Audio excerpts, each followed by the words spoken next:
পালং শাকের যে এত সুন্দর পকোড়া হয় সেটা সত্যিই আগে জানা ছিল না।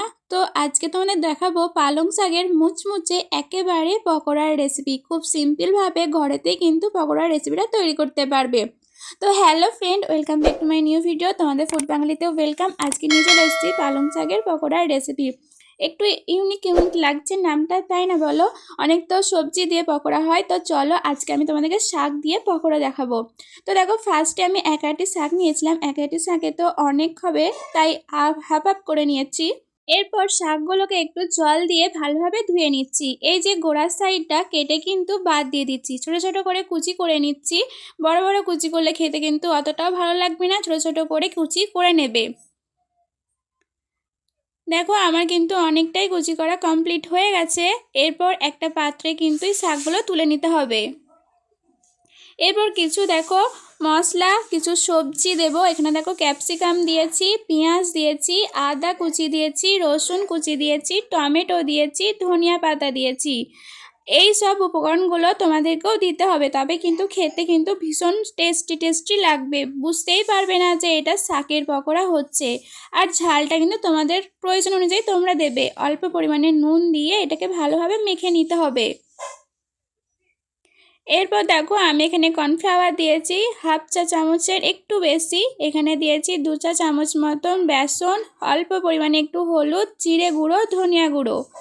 এখানে আমি আর কোনো লাল মরিচ পাউডার দিচ্ছি না, যেহেতু কাঁচা লঙ্কা দিয়েছি সেহেতু আর দেবো না। এরপর জিরে দিচ্ছি, গোটা জিরে, আর দিচ্ছি এখানে সরিষার তেল। ভালোভাবে দেখো একটু মেখে নিয়েছি। খুব সুন্দরভাবে মাখা কমপ্লিট হয়ে গেছে। এবার হাতে একটু লাড্ডু টাইপের পাকিয়ে গরম তেলে লো ফ্লেমে ভেজে নিলেই কিন্তু রেডি হয়ে যাবে মুচমুচে পালং শাকের পকোড়া। একবার তোমরা এভাবে পকোড়া বানিয়ে দেখবে, আশা করছি বাড়িতে কিন্তু সবাই খুব ভালো লাগবে। টি টাইমে বা কোনো স্ন্যাক্সের টাইমে কিন্তু অবশ্যই একবার করে দেখতেই পারো। তো বন্ধুরা, এই পকোড়াটা আমার ইউনিক লেগেছে। তো তোমাদের কেমন লেগেছে অবশ্যই জানিও। তবে এটা ভীষণই টেস্টি হয়েছিল খেতে। ভীষণ আমার খুব ভালো লেগেছে। আমার বাড়িতে তো এটাও বলেছে যে আরেকদিন কিন্তু করতে হবে, এতটাই টেস্টি লেগেছে। তোমরা যদি চাও নিরামিষই করতে, সেহেতু পেঁয়াজ রসুনটা অ্যাড না করতেও পারো, তবেও কিন্তু খেতে ভীষণ টেস্টি হবে।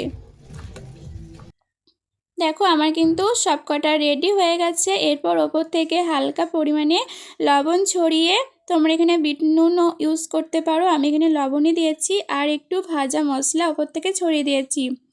এরপর আহা, সসে ডুবিয়ে জাস্ট অসাধারণ লাগবে। তো বন্ধুরা, তোমরা আর কি ভিডিও দেখতে চাও অবশ্যই জানিও। তোমাদের ভিডিওটা কেমন লাগলো সেটাও জানিও। তো বন্ধুরা, তোমাদের যদি ভালো লেগে থাকে তাহলে লাইক, কমেন্ট, শেয়ার, সাবস্ক্রাইব করে আমার পাশে থাকবে। তো বেল আইকন বাটনটা প্রেস করবে যাতে সব ভিডিও নোটিফিকেশন ফার্স্ট তোমার কাছেই পৌঁছায়। তো সবাই অনেক ভালো থেকো, সুস্থ থেকো। আজকেকার মতন এ পর্যন্তই। টাটা বন্ধুরা।